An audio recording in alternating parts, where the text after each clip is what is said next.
Simmons, at one point, Charlie Wilson, Caden, and myself, and Penny Ford, and a few other of the artists from the Total Experience label had come together to say, well, we're going to sue. We're going to sue. We're going to sue. Well, when that started, the lawyers started contacting him and whatever, he hid his money, or he hid our money. Right. And when he hid our money, he filed bankruptcy. But what he didn't do was he didn't cover. He didn't think that the songs and the all of that stuff was going to be included with that bankruptcy. He thought I'm just putting the Total Experience under bankruptcy and everything that's in there is safe. Well, now this man by the name of John Fogerty looked into it. He's from Mind of Music in England. Found out, my God, the publishing is under a trustee. Let me go in there and see if we can buy it. And he bought all that whole Total Experience catalog. That's Cap Band, Penny Ford, Goody, that's all. And he bought the whole catalog. And he wrote us a letter and says, I have now acquired the catalog from the Total Experience, and I would like to do this right. So can I start off by offering you all 50% of the publishing? Ooh. Praise the Lord. Oh, happy day. That was God. Oh, happy day. God. So, I say that what could have started as a bad deal, or what did start as a bad deal, God looked at us and said, y'all poor, pitiful people. It was almost like Jesus on the cross. Forgive them, Lord. They don't know what they're doing. It was mercy. It was very merciful. The Lord gave us, he extended grace and mercy to us. And that right now we're living in that grace and mercy with God bless John Fogerty. And I ain't saying he's perfect, right? But I'm saying that he was a whole 3 or 4 steps above where we were. And to get on the whole horse of publishing, right? To mention it, not our personal, right? Not everything, but I'm just saying, as a whole in this industry, that's the main vein. That's the main artery of your source. Yeah, of this whole thing. I mean, if you sell glasses, you got to have your patent or something on it. That's like publishing. Right. That's exactly. what your publishing is. That's what your money is. That's your blood. That's the blood of it. So I'm encouraging them. Lewis was saying, go take a school. It might not be time. I might run in the face tomorrow. He might say, hey man, now come on, let's get it on. Right. It might not be time for that. But if you know in your mind right now that the main thing is to be concerned about for your future is your publishing. I'm not saying that it's not. You may have to negotiate with it because, like I said, it is the blood. It's the money. It's the source. It is your negotiating It's the source. Just be careful of how you negotiate with your publisher because it's the source of it. Okay, can I throw something in? Yeah, please. I know people may be confused, especially people I went to school with here in Dallas. Well, let me just break down the confusion. My name is Elisa Delois Peoples. Right. Yarbrough. Okay? My school name and what everybody knows me from is Elisa. Not too many people call me Lois that don't know me good. Right. So I don't want y'all walking around here in this city calling me Lois when I don't know you.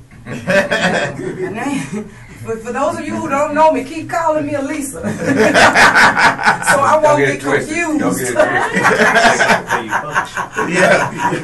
Something. Let me just share a story with you. And yes, sir. It's kind of to further that you know how the Lord watches over us all. Okay. In this business we call the record business, this is a roller coaster ride, and James and I own a lot of our publishing, and there have been times when we have really needed money. Since we've been a record label before and after, this business has not always been good. Right. Well, there are companies that come in and want to buy your publishing. Right. We know them. And all sorts of rented, whatever. Yeah, you called a big one that time. David Pullman. Yeah, we don't want. Well, there was a time when David Pullman, now we call his name, came and made it, James and I, a huge deal. Same with him. I'm talking about one that would have set us down for a while. I mean, we've already been suspended, but it was a very big deal. Right. And we pondered it, and I talked to my wife, and James talked to his, and because it was a big deal. Right. And we all had agreed to do it. And they have a formula for doing it. There was a lot of zeros. So in the end, and we prayed about it. I prayed about it. I remember my wife and I prayed about it. And something happened. And we James and I, we talked, we got back to just before we got ready to sign and for the execute. And it just hit me. And it wasn't nothing but the Lord. Mm-hmm. Yeah. My wife said, she said, that's all we got. Well, she said, the errors were, that's our children's money. Mm-hmm. That's money that's going to come when things ain't good, like it come now. Yeah. Right. Yeah. You know, it comes four times a year, Come on. whether we like it or not. Yeah.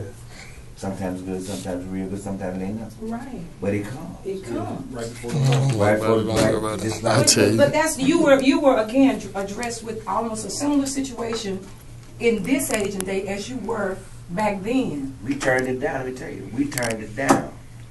Well, when we turned it down, the next check that we got was the biggest check Watch yourself. that we had ever got. See? Mm-hmm. From our publisher. Yes. It was like confirmation that Confirmation. we just waited. Confirmation. Made It the was right the decision. biggest check that we Thank you, had Jesus. ever got Yes, honey. from publishing.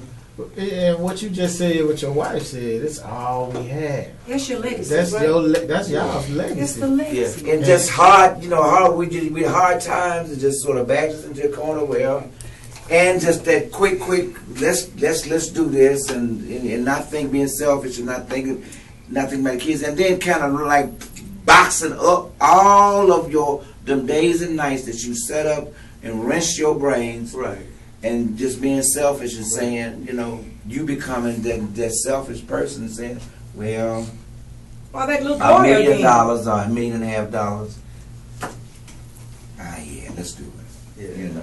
And then your kids ain't got nothing. Because you're thinking about right now, Right which was now. the same thing we were thinking about when we signed the original contract. Which is what them kids be thinking when Which they is what the sign. kids- Right, exactly. When they be You signing. better speak Yeah, about it. I'm That's saying, what I'm this telling This you. conversation has gone 360. That's what I'm trying to This tell you. conversation has gone 360. And it's the same thing. Don't It keeps do it. being Don't do presented it. in a different form to us. And it's almost as if the Lord is saying to us, did you get that first lesson I gave you? Yes, sir. I'm going to send you another one just to see if you got that first lesson. And then the Holy Spirit just didn't let you do it. Nope. And we was close. And that's a blessing. That's such a blessing. We got that next check, and they always said, this is what they would have got. They would have got it. They would have got And then some. And then some. And it would have taken them, but maybe 2 or 3 of them kind of checks, and then they would have got all their money. All their investment All would their have paid off. all- And all you that. still don't have And I wouldn't have had nothing. So I think I got my thing about the 360 deal. I think I got my head straight up. I need 180. I need 180. Can you do 180 instead of 360? Let me ask y'all Come on, this before we close out. Let me ask you. And what y'all have talked about today, do you think it would make sense for a group of people like yourselves to get in a room with some of these younger artists coming up, just to kind of, I don't want to say mentor, but if mentor comes to play, just school them. Yeah. How much you pay? How much pay? The way some of them act, they do need to pay for it. You know what? They do Let me need tell to you pay something. for Let it. me say this. Let me say this on that point right there. That's part of what we got with the other part of what we got. With Right. That's part of what we got. They We taught are us- doctors of philosophy Yeah, now. they taught No. back in the day about stage presence, how to be, and what to listen to, and how to. And we actually used to have meetings like this Right. with the company to do that. Right. It's not That's listening time today. Right. I found that out because I mentor a lot of youngsters. They come to the studio. Yeah. I do a lot of hip hop, and to sit down and to talk with them, you almost have to teach it. It's not something you can say. That's what Lord. It's not something you can say. That's You why. got to be That's why if teaching. you pay for it, you will learn it. Yeah. You know, But they if you need give it to them, if you symposiums. give it to you, They ain't you're gonna just learn. gonna throw it away. Exactly. They They need need to pay. They need symposiums. They need panels of people where they can, and they do need to pay for it, because that's one of the things that's wrong. That's interesting.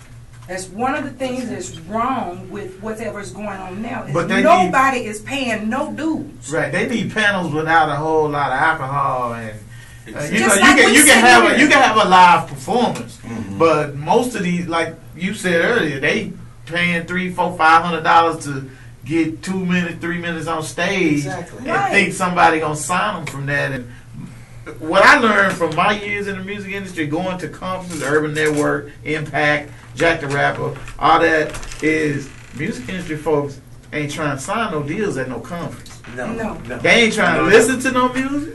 They ain't trying At the concert, I don't want to hear you tape. They ain't trying to do that. And another thing is, we're talking real talk here.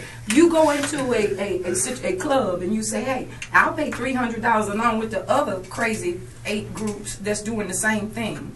And they paying this $300 or $400 to perform, but they want you to come and they want you to support them by making them a demo free in your studio. Quinn, they could. Does that make any could, sense? Yeah, they could take that same investment of or any kind of parts of that, not even the 3, and bond together and get some consult and get knowledge and have the power for you to see. See, I'm gonna step out right here. I'm from Dallas. This is my home. Born in Parkland, right over there in Oklahoma. So I can say this. We've got too many independent artists in Dallas, in Texas. We've got too many independent. You don't want to. No, I don't want to do that. I don't do this by myself. And it's no.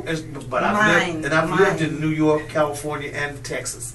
But I'm from Texas. But in other cities, they need to go somewhere. They need to see that how people work together, how they network and work together and pull it together. And how every one of us came up with our hits. That's why it was a collaboration. That's why Atlanta popped up before Texas. Right. Because California was the music city, right? And then Memphis and California. And then Atlanta all of a sudden showed up. Well, Texas, man, Texas has been producing a lot of good artists out here. It's the talent down here in Texas is unbelievable. And I learned that when I moved here from Arkansas. Well, we got crabs. We got a crab syndrome here. That's you ain't getting out. And a separation center. I'm stepping out because I'm from Dallas and I'm on the show here today. And I'm just saying it. Right. I'm just saying it. We need to unite. Right. To get our music city here. And we need to stop being so hard on each other. We need to work on each other's projects. Yeah. It needs to be a hit. Back in the day, it wasn't about when Jimmy Macon or Wide Track or anybody would walk in the studio would come in and they'd see us working on their project. They said, man, give me some of that. I need some of that. They didn't walk in and say, I need $800 to put a drum beat on here. Or I need they probably should have, but they didn't. To put it closer. It was about the hit. You listen, know what? Listen to your humpings. Listen to your humpings. Your outstandings by the Gap Bands that they still play. We're singing all those backgrounds on them. Cavin and Val Young.